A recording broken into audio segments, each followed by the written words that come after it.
Perwakilan Gen Z, Arwin Welhalmina, membela Wakil Presiden RI, Gibran Rakabuming Raka. Dikutip dari tribunnews.com, Arwin mengajak para purnawirawan TNI Polri untuk diskusi santai perihal desakan Gibran mundur sebagai Wapres. Menurut Arwin, Gen Z mampu menyelesaikan masalah bangsa apabila ada bimbingan dan ruang.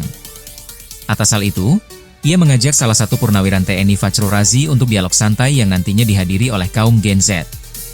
Hingga kini, pihaknya masih menunggu respons dari Fachrul Razi. Kami terbuka untuk dialog. Tapi jangan di hotel mewah, Pak. Ngopi bareng aja sama teman-teman generasi Z. Kita bisa patungan. Yang penting ide dan semangatnya, bukan tempatnya, tegasnya. Arwin mengatakan, desakan pemakzulan Gibran dinilainya tak sejalan dengan kondisi objektif bangsa saat ini. Arwin menyebut, kondisi Indonesia saat ini berada dalam keadaan stabil dan kondusif. Selain itu, pasangan Presiden Prabowo Subianto dan Wapres Gibran secara konstitusional sah dipilih oleh rakyat. Kami, generasi muda butuh arahan, bukan tekanan. Kalau ada kritik, sampaikan secara konstruktif.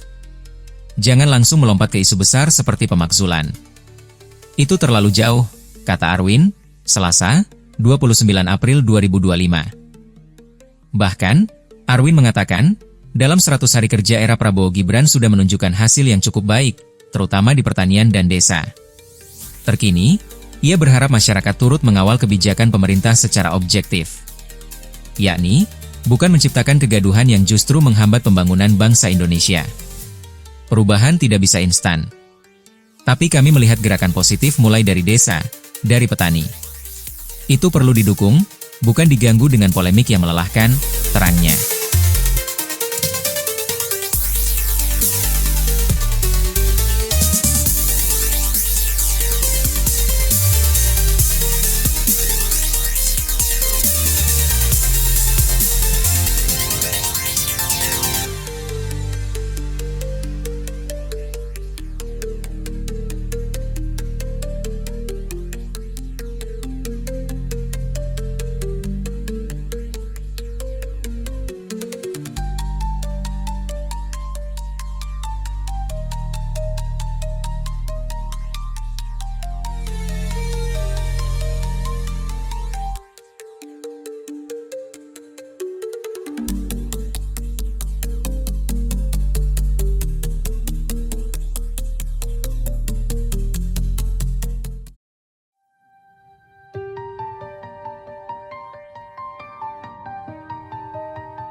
Ketua Umum Solidaritas Merah Putih, Sylvester Matutina menilai tak ada bukti pelanggaran yang dilakukan Gibran Rakabuming Raka sehingga harus dicopot sebagai wakil presiden.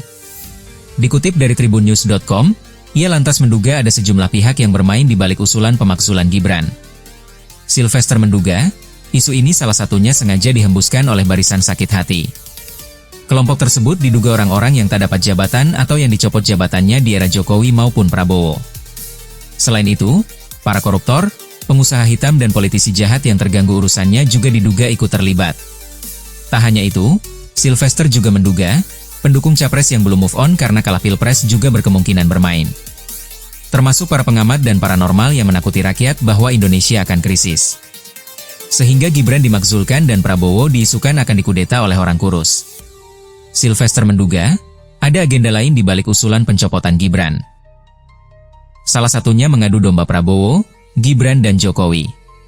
Ia menilai, lawan politik Prabowo, Gibran dan Jokowi sudah frustasi. Ia lantas menantang kelompok barisan sakit hati untuk bertempur lagi di Pilpres 2029. Untuk barisan yang sakit hati kalau tidak mau kita bergandengan tangan bangun bangsa, kita tempur lagi di Pilpres 2029 dengan ksatria, pungkas Sylvester Matutina.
menghadirkan lokal menjadi Indonesia.